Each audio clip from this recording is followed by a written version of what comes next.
Que eu trouxe para cá para conversar com a gente, para falar sobre os riscos, cuidados com o AVC. Estamos recebendo aqui o cardiologista, o Dr. Alcino de Sá. Seja bem-vindo, doutor, para a gente falar desse assunto importante que veio à tona de novo agora com a morte do Papa, né? Que teve repercussão no mundo inteiro.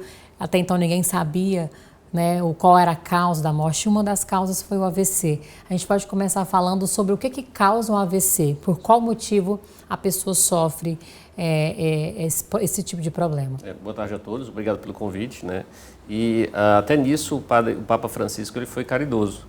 Ele teve uma doença que acomete muita gente no mundo inteiro e de certa forma isso abriu o olhar de todo mundo para uma doença que é tão grave que aumenta tanto a mortalidade e ao mesmo tempo limita a qualidade de vida das pessoas. Então a gente olha para o AVC, claro que o AVC que ele teve foi, claro, consequência de uma série de outras complicações, mas hoje no mundo a principal causa é a hipertensão arterial. Então a hipertensão é, sem dúvida nenhuma, a grande maior causa de acidente vascular cerebral. E o que é o acidente vascular cerebral, né? É quando há interrupção do fluxo sanguíneo dentro de alguma artéria do cérebro, seja por um AVC isquêmico, que é quando há um entupimento desses vasos sanguíneos, ou hemorrágico, quando há ou rompimento, ou um sangramento cerebral. A grande maioria, 90% dos AVCs são isquêmicos, 10% são AVCs hemorrágicos, mas em ambas as situações a principal causa é a hipertensão. Mas, por exemplo, arritmias, colesterol alterado, com entupimento dessas artérias, também causam AVC. No caso, dá para o senhor diferenciar esses dois tipos de AVCs? Clinicamente é a mesma manifestação. A pessoa geralmente ela tem uma dificuldade de movimentar um braço, uma perna, dificuldade de falar ou tem perda da consciência. E aí é importante o reconhecimento imediato. Por quê?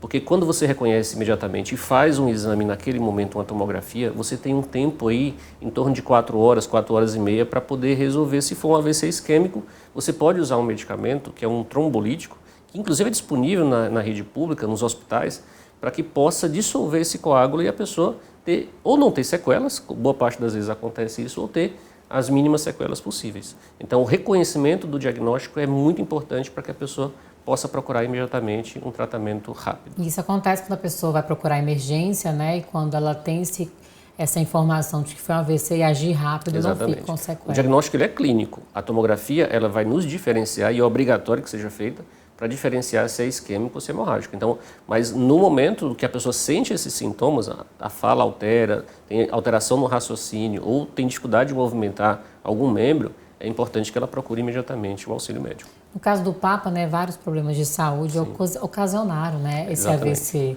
O próprio quadro infeccioso que ele teve recente, a gente sabe que as infecções, ele tinha um problema pulmonar antigo, né, ele teve tuberculose no passado, tinha uma deficiência no pulmão, se não me engano, um dos pulmões dele não funcionava muito bem e isso aumentava o risco de infecções. E a infecção crônica, ele chegou a ser entubado, tudo isso aumenta a inflamação e, portanto, aumenta o risco da pessoa ter um AVC. Antes da gente estar aqui no ar, a gente estava falando sobre a nossa dona Ceice aqui, que trabalha aqui com a gente na TV, ela teve um início de AVC, né? Então, quando acontece esse início de AVC, é um sinal de que a pessoa tem que estar, é um alerta, porque poderia vir algo bem pior? Exato, é um alerta porque, na verdade, assim, o início de AVC é o que as pessoas chamam geralmente, né, de início de AVC, é o que a gente chama de ataque isquêmico transitório. É uma ocorrência de um AVC temporário, que dura ali em torno de até 24 horas, mas a grande maioria das vezes em até 1 hora se resolve. Mas o grande negócio é perguntar o que aconteceu, por que a pessoa teve esse evento. Porque foi hipertensão arterial, é diabetes, é colesterol alterado, é algum outro fator, é tabagismo, né, que é uma causa de AVC evitável, é excesso de bebida alcoólica que também aumenta a ocorrência de acidente, foi algum fenômeno cardíaco, como por exemplo uma arritmia. Tudo isso a gente precisa investigar, né, para poder tratar corretamente e evitar um próximo evento. Felizmente ela saiu sem nenhum tipo de sequela. E aí o importante agora é tratar, que aí você me comentou que ela tinha descoberto, né, não sabia que tinha diabetes nem hipertensão arterial. E aí é importante agora tratar essas alterações, essas doenças, para evitar que ela tenha complicações no futuro. E nesse caso foi de forma silenciosa, ambos os diagnósticos aí, quanto o quadro do colesterol, diabetes, a pessoa não sente no momento, já vem logo esse início de AVC. O interessante é que o diabetes ele é uma doença que na boa parte das vezes, assim como a hipertensão arterial, não tem sintomas. Então, a pessoa quando dá tem um diagnóstico de diabetes, em geral, ele já tem essa doença já há 5 anos, sem uma manifestação. Por quê? Porque quando você tem a glicose em jejum acima de 126, já é um diagnóstico de diabetes. E aí uma glicose de 150, 180, até 200, geralmente a pessoa não tem nenhum sintoma importante. E aí ela não procura auxílio médico, porque não tem sintoma, e quando vai ter um diagnóstico, já é em relação a uma complicação, que foi essa que aconteceu. Então é muito importante fazer a avaliação periódica, exatamente para a gente poder tratar e tomar as medidas importantes no começo do diagnóstico, né? Os sintomas, dá para confundir com qualquer outra coisa, a não ser AVC, ou dá para já identificar, a pessoa estando em casa, quais são os mais comuns? Os mais comuns geralmente, ela tem a perda do movimento de algum membro, ou de um braço e perna, ou só de um braço, mas geralmente a perda do movimento, alteração na fala, o que todo mundo conhece, que é a boca entorta, mas não necessariamente isso é obrigatório, um quadro de confusão mental, ou desmaio. Às vezes a pessoa tem a perda da consciência também, pode ser a manifestação inicial. Então, em qualquer uma dessas manifestações, uma dor de cabeça súbita também.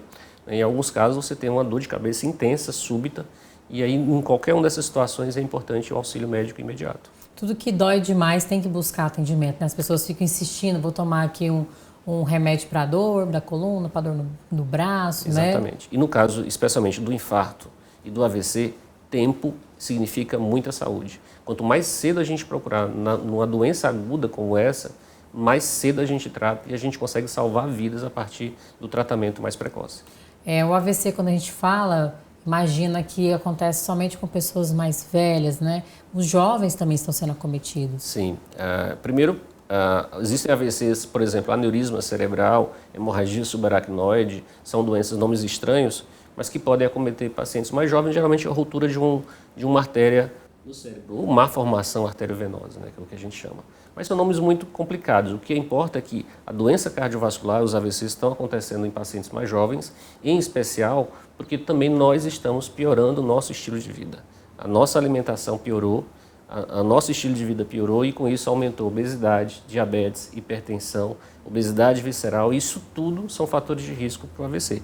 E mais um motivo, o cigarro, que vinha diminuindo o uso do cigarro comum, agora com o cigarro eletrônico tem aumentado. Isso também aumenta o risco de acidente vascular cerebral. Aí imagina juntar tudo isso, né? O cigarro, a bebida e a má alimentação. A má alimentação, sedentarismo, obesidade, tudo isso é o que a gente ganha da sociedade moderna, pela uma praticidade, e de certa forma isso tem piorado muito a nossa sobrevida.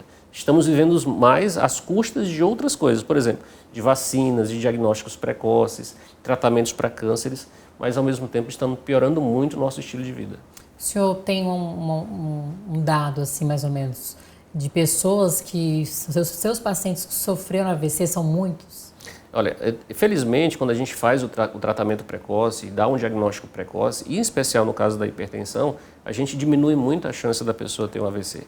Mas no Brasil, por exemplo, existe no ano passado, 2024, teve em torno de 400 mil mortes por doença cardiovascular no Brasil, e as principais causas são duas, infarto e AVC. Então, realmente é extremamente importante a gente controlar esses fatores de risco.